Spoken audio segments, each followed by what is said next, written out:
아브라함이 의롭다함을 받은 것은 자신의 옳은 행동이 아니라 하나님의 전적인 은혜, 하나님의 그 신실함, 그것이 아브라함을 의롭게 만들었다고 하는 것이죠. 그래서 7절이 이렇게 나옵니다. 그런즉 믿음으로 말미암은 자들은 아브라함의 자손인 줄 알지어다 라고 되어 있습니다.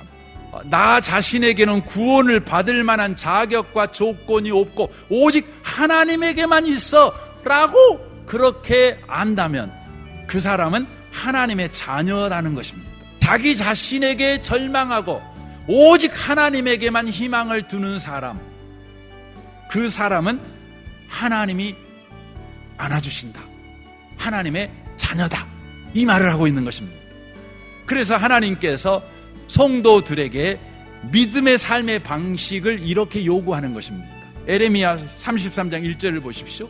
에레미야가 아직 시대 뜰에 갇혀 있을 때에 여호와의 말씀이 그에게 두 번째 임하니라. 이르시되 일을 행하는 여호와, 그것을 만들며 성취하시는 여호와, 그의 이름을 여호와라 하는 이가 이와 같이 이르시도다. 너는 내게 부르짖으라. 내가 네게 응답하겠고 네가 알지 못하는 크고 은밀한 일을 내게 보이리라 라고 말합니다. 에레미야는 지금 사방이 우겨싸져 있는 감옥에 갇혀 있습니다. 우리도 이런 사면초가 같은 현실 속에 살 때가 있습니다.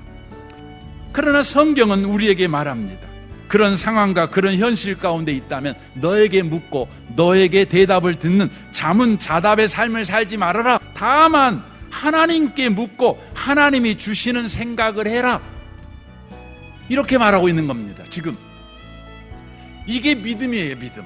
나에게는 절망하는 거죠. 오직 하나님께만 소망을 두는 삶을 살아가는 거죠. 이게 왕노릇하는 믿음의 삶의 방식이라는 것이죠.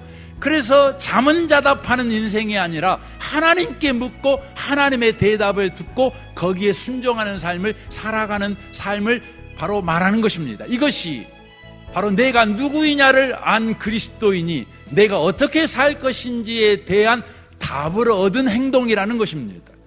그래서 로마서 8장 9절 말씀으로 오늘 말씀을 마무리하려고 합니다. 메시지 성경으로 읽겠습니다. 하나님께서 친히 여러분의 삶 가운데 사시기로 하셨다면, 이게 무슨 의미죠? 우리는 하나님과 관계가 영원히 끊어지지 않는 사람이라는 거예요. 그래서 저와 여러분의 신분은 어떤 신분이에요? 하나님이 떠나지도 버리지도 않는 신분이에요. 그러면 어떻게 살아야 돼요? 이제 여러분은 하나님보다 여러분 자신에 대해 더 많이 생각할 수 없습니다.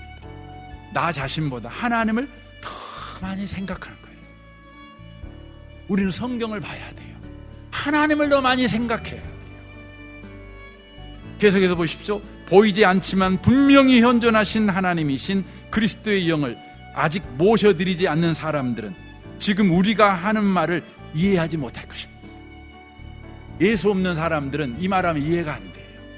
문제를 만나면 문제를 더 많이 생각하고 그 문제가 왜 생겼는지, 이 문제를 어떻게 해결할 것인지 여러분 생각해야 되는 거 아닙니까?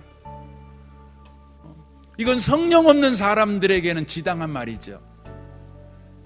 근데 성령 안에 있는 사람들에게는 뭐가 지당한 겁니까? 하나님을 생각하는 거죠. 하나님을 생각하는 거죠. 그리고 하나님에게 질문하고 하나님의 대답을 듣는 것입니다.